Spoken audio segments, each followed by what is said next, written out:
দেখো চলে এসেছি দোকানে, একটু কাজ করে দিলাম। গঙ্গার পাড়ে চলে এলাম। মাছ দেখো কেমন, দেখো কিলবিল কিলবিল কিলবিল কিলবিল কিলবিল করছে।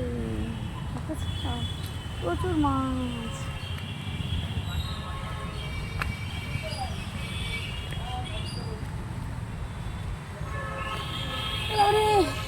ব্যথা হয়ে গেছে, চলো বাড়ি চলে যাই।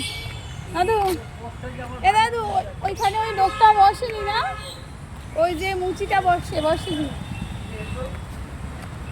বাড়ি পর্যন্ত তার, হ্যাঁ পোস্ত থেকে হ্যাঁ বাড়ি পর্যন্ত তার। পুড়ে গেছে সব। না কার বজ্র ভাত পুরিনি, ওই সামনেটা পুড়িয়েছে।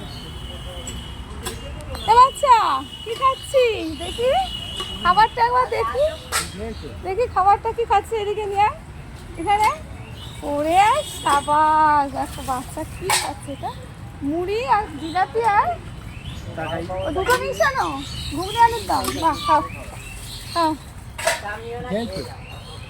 হ্যাঁ আমি খেয়েছি, আমি তো ছাতু মুড়ি খাই না, আমি তো যাবো।